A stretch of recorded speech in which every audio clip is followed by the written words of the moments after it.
While a company commander at Fort Polk during one of the cycles, I had a young soldier recruit from New Orleans, and I believe his name was Hardin, but I'm not sure. But he was probably one of my weirdest, strangest cases. He was he's probably about 6 foot tall, 5'11", 6 foot. He's maybe 150 pounds. He was a real string bean, poor boy. Looked like he had never had a meal. His family still lived in New Orleans. His mother and father were both disabled with arthritis, on welfare. I believe they had, including him, I think they had 6 children and one on the way, which would show you that arthritis doesn't totally incapacitate you. The young man didn't do anything right, couldn't do anything right, and every weekend, after about the second weekend, as soon as he was not observed by his platoon sergeant, he'd take off and head to New Orleans. Now, in those days, you did everything you could do to keep a man in the Army. We wanted to get him to Vietnam. So there wasn't kicking him out for or discharging him for being an indecent soldier. And wasn't any trouble to find him. Just go to his home address and he'd be there with his family. MPs would pick him up. He'd be back for duty Tuesday morning. We went through PT tests, went on through the cycle.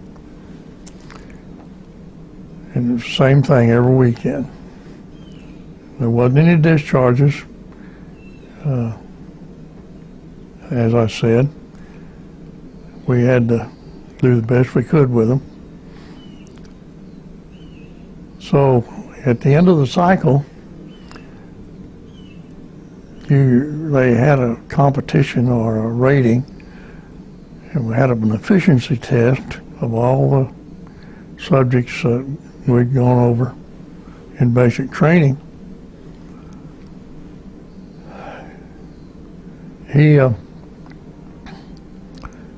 The company, as an average, had to have an average score of 89, and if you had an average score of 89, you were given distinguished company.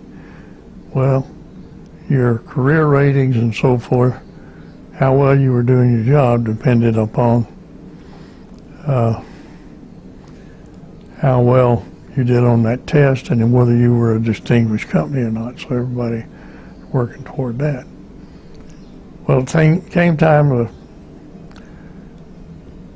take this test, and I told the part of the test was the PT test. Now, Hardin hadn't passed PT test, hadn't done PT much more than unless a sergeant was standing right over him. And I said, everybody that maxes the PT test, I'll give a weekend pass, which in the basic training they were eligible for.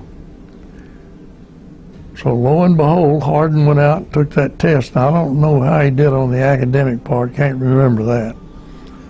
But I do remember that he maxed that PT test. I think he got the highest score in the unit on that PT test. So there really wasn't anything wrong with him.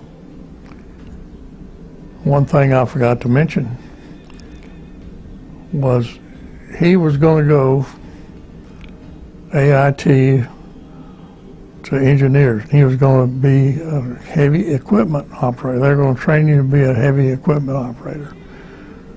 And during our counseling sessions, I told him, I said, That's a great opportunity for you. The Army will teach you a trade. If you don't want to stay in the Army, you'll be able to get a good high-paying job as a heavy construction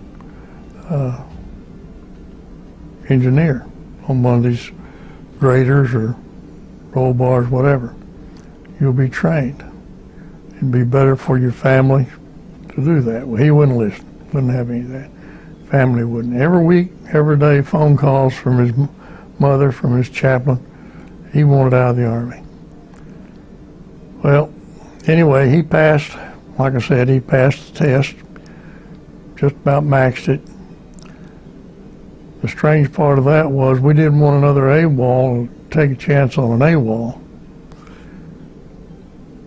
So the brigade commander gave us a illegal direct order to drive that young man to Fort Leonard Wood, Missouri, and sign him in. I had a young lieutenant that had a brand new car. He liked to do that sort of thing, run around. So he drove him to Fort Leonard Wood and signed him in. Once he signed in Fort Leonard Wood, not my responsibility. We wouldn't get tasked for another AWOL. The strange part of him was the next year, while I was in Vietnam,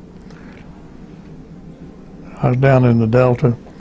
Highway 4 had been damaged by the VC, and an engineer unit, a U.S. engineer unit, was brought down there to repair the road. We had a advisory team mess hall that everybody in the area used.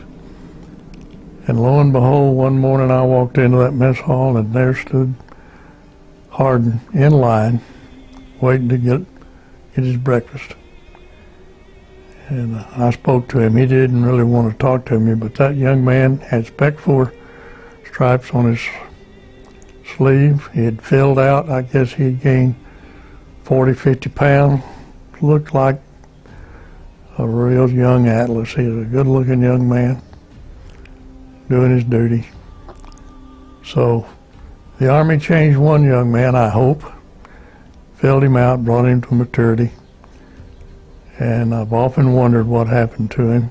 I hope he got out of the, if he didn't stay in the Army, I hope he got out and found him a good job with heavy equipment, road equipment.